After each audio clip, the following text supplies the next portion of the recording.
Hello, my shimmering star. I am Amika Dahiya. Welcome you all to this amazing platform of Tutors Theory. Our today's topic is education for peace. In this topic and in this chapter, we are going to find out peace is how peace is important for educational perspective and what are the benefits of teaching peace in our education system. So peace education क्या होती है? हम देखो, सबसे पहले तो piece एक ऐसी फंडामेंटल नीड है जो हमारे सोसाइटी का हर एक आदमी चाहता है, सब चाहते हैं कि हम शांति से रहें. सो पीस एजुकेशन क्या है? ऐसी एजुकेशन बच्चों को प्रोवाइड करना जो नॉन एक्सप्लोएटिव हो या फिर नॉन वायलेंट, या मतलब we are just saying that कि हम ऐसी सोसाइटी में रहें जहाँ पे सब लोग एक दूसरे के साथ प्यार करें और शांति से रहें. अब डेफिनेशन कर लेते हैं.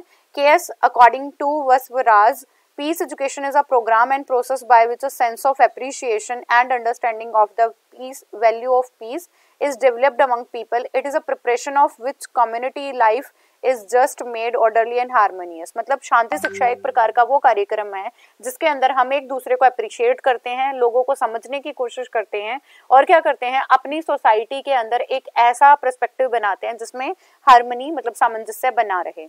In the view of Dr. Mercy Abraham, peace education is the education for peace-loving people who will be able to maintain peace on this earth. मतलब peace education उन लोगों के लिए है जो शांति चाहते हैं इस धरती पर, और इसका प्राइमरी इफेक्ट ये है कि it is a religious education. मतलब ये एक भावात्मक रूप से दी जाने वाली एजुकेशन है और ये एजुकेशन ही खुद एक प्रकार की एजुकेशन है. Peace education can be divided into 4 parts. Anti war मतलब जहाँ पे किसी प्रकार का कोई लड़ाई ना हो. Peace education. सेकंड है peace education as a liberation. Through this education human rights are promoted, जिसके अंदर जो मानव अधिकार है उनको प्रमोट किया जाएगा, ह्यूमन नीड्स को फुलफिल किया जाएगा, सोशल डिस्क्रिमिनेशन है उसे रिमूव किया जाएगा, माल न्यूट्रिशन अगर किसी भी प्रकार का कोई भेदभाव या कुपोषण है तो उसे हटाया जाएगा और जो भी प्रॉब्लम है पीपल्स की वो सॉल्व करने की कोशिश की जाएगी. Peace education is a learning process. This education develop tolerance. जो लोग हैं उनके अंदर जो सहिष्णुता है वो बढ़ेगी, क्रिएटिविटी बढ़ेगी. Peace education is a lifestyle. ये खुद एक जीवन शैली है जिसके अंदर आप इंटरनेशनली चेंज चाहते हो अपनी लाइफस्टाइल को और अपनी सोसाइटी में पीस को मेंटेन करने की कोशिश करते हैं.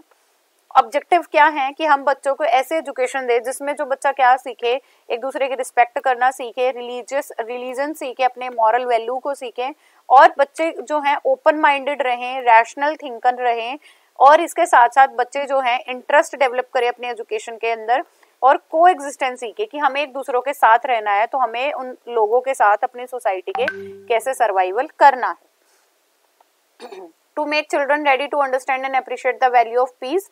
और बच्चों को जो प्रिपेयर करना है कैसे अप्रिशिएट करें पीस एजुकेशन को, स्पिरिचुअल वैल्यू का डेवलपमेंट करें, अवेयरनेस बच्चों को देनी है जिससे जस्टिस और इनजस्टिस में बच्चे क्या करें, डिफरेंशिएशन कर सकें और अप्रोप्रिएट स्टेप्स जो हैं उठा पाए. इंटरनेशनल गुडविल इनहैंस हो और पीस मेंटेन करने से हमारी जो वर्ल्ड कंट्री है या हमारी कंट्री है या वर्ल्ड है उसके अंदर एक प्रकार की शांति जो स्थापित हो, मतलब लड़ाइयाँ वगैरह ना हो. फेज एंड मीन्स, ऐसे कौन कौन से तरीके हैं कि हम पीस एजुकेशन को मेंटेन रख सकते हैं. सबसे पहले हमने करिकुलम में ऐसे कुछ हमें स्टेप्स करने हैं या हमें अपने करिकुलम में ऐसे एजुकेशन प्रोवाइड करनी है कि जिससे बच्चे ऑलरेडी पीस मेंटेन करें. को करिकुलर एक्टिविटी करा सकते हैं हम और वर्क एक्सपीरियंसेस भी बच्चों को प्रोवाइड कर सकते हैं. सो अपार्ट फ्रॉम दिस और क्या कर सकते हो, रिक्रिएशन के साथ भी पीस एजुकेशन को प्रमोट कर सकते हैं. ब्रदरहुड की भावना और इसके साथ साथ रेडियो, टीवी, टेलीविजन, टीएलएम्स प्रयोग में लाके देखें कि कोहेसिवनेस कैसे बढ़ती है.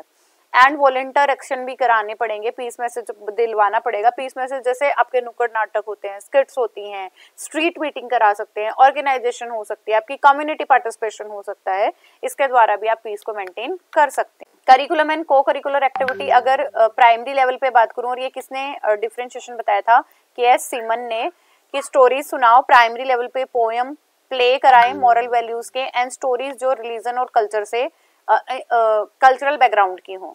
सेकेंडरी लेवल पे आप क्या करा सकते हो, बायोग्राफी दिखा सकते हो जो हमारे आइडियल्स रहे थे, जैसे मोंटेसरी हो गया, मदर टेरेसा हो गया, अब्राहम लिंकन हो गए, हमारे अटल बिहारी वाजपेयी हो गए, या फिर एपीजे अब्दुल कलाम हैं, उनकी बायोग्राफी. और हमारे धर्म से रिलेटेड शिक्षा भी अगर हम उन्हें देंगे तो हम भी ऐसे आइडियल्स उनमें बता सकते हैं जिन्होंने शांति की स्थापना की कोशिश की है. जैसे हम राम जी का एग्जाम्पल दे सकते हैं कि डिस्पाइट ऑफ इंस्टेड ऑफ लड़ाई वगैरह करने के उन्होंने अपनी माँ का आज्ञा का पालन कितने आसानी से किया और वो वन में चले गए. हायर सेकेंडरी लेवल पे आप कॉन्सेप्ट भी बता सकते हो, नीड बता सकते हो और कैसे मेंटेन करना है ये स्टेप बता सकते हो।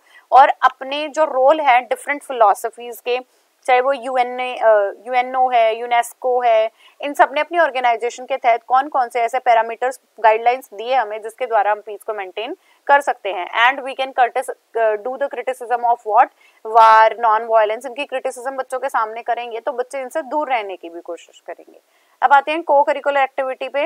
अर्थ डे मनाओ, यूएन ऑर्गेनाइजेशन डे मनाओ, पीस डे मनाओ, junior red cross day, scouting, girls guiding और स्क्रीनिंग वगैरह करा सकते हैं मल्टी लेवल पे कि बच्चा जो सबसे शांति प्रिय रहा है बर्थडे सेलिब्रेट करा के कर सकते हैं। और एक albums we can create to giving the message to the parents and the students, जिसके अंदर जो शांति शिक्षा है वो मेंटेन की गई हो आपके स्कूल में। टू ऑर्गेनाइज स्पीचेस, जो स्कॉलर्स थे उनकी स्पीचेस करा सकते हैं और ऑर्गेनाइज डिबेट कंपटीशन ये करा सकते हैं और इन पे महत्व बता सकते हैं, बच्चों को पार्टिसिपेशन करा सकते हैं और सोशल फॉरेस्ट्री बता सकते हैं, मतलब आपके समाज में कौन कौन से अच्छी जरूरतें हैं जो होनी चाहिए।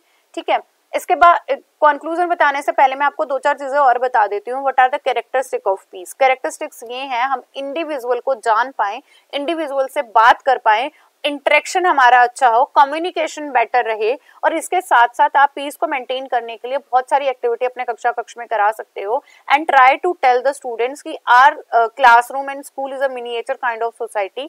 तो इसके अंदर भी आपको कोई किसी प्रकार के कॉन्फ्लिक्ट्स नहीं रखने हैं, ना ही झगड़ा करना है। और अपने फ्रेंड्स के साथ अगर कोई भी कॉन्फ्लिक्ट हो जाते हैं तो हमें उनसे बात करके उन चीजों को मेंटेन रखना है। We have to try to cope up with our stress, anxiety और अपने जैसा भी एंगर है उस इश्यूज को कम रखना है। तो हमें क्या करना है, लोगों से बात ज्यादा करनी है। And same we can make the guideline discipline for the guideline principle for the peace education, कि जिसके अंदर इंडिविजुअल डिफरेंसेस को हम समझ पाए, इंक्लूसिवनेस सीखें और ह्यूमन बीइंग की नेसेसिटी को बताए, हार्मनी को डेवलप कराएं, ह्यूमैनिटी के बारे में आप बात कराओगे और जो भी हमारे सेलिब्रेशन है वो सब तरह से करा सकते हैं। And what is the characteristic of a greater civilization, इसके बारे में भी बता सकते हो। मॉरल एजुकेशन की क्लासेस हम उन्हें दिला सकते हैं। What are the principle of unity आप सिखा सकते हो, प्रिंसिपल ऑफ इंटीग्रिटी सिखा सकते हो, प्रिंसिपल ऑफ कॉन्ट्रीब्यूशन आप बच्चों को सिखा सकते हो। तो अगर आप ऐसी चीजें कराओगे अपने कक्षा कक्ष के अंदर तो ऑब्वियस है कि बच्चे बहुत अच्छे से पीस को मेंटेन कर पाएंगे। And try to cope up the student की अगर कोई कॉन्फ्लिक्ट हो रहे हैं तो वो किसी भी ऐसे मुद्दे पे ना हो जैसे कास्ट, रिलीजन या डेवलपमेंट के ऊपर ना हो। तो बच्चों को समझाओ कि if there is a conflict तो आप इसे रिमूव कैसे कर सकते हो। So we can conclude that conflict aspiration of the humans give rise to tension और कॉन्फ्लिक्ट बढ़ते हैं। Try to avoid, try to build the unity, humanity बताओ बच्चों को, डेवलपमेंट ऑफ सिविलाइजेशन बताओ एंड यूनिवर्सली ब्रदरहुड की भावना का हम विकास कर सकते हैं। And sometimes are religious factor are also giving piece to the child. इससे भी क्या होगा, बच्चे अपने धर्म के साथ, अपने कल्चर के साथ, अपनी डाइवर्सिटी के साथ उस शांति को जोड़ के देखेंगे और हम सब शांति चाहते हैं तो इससे भी हम बच्चों का डेवलपमेंट करा सकते हैं। So it is all about our today's topic. Keep going, keep growing and keep learning my dear student. Don't forget to maintain the peace in your classroom, with yourself and with your society. And also don't forget to like and share. Bye bye. Take care.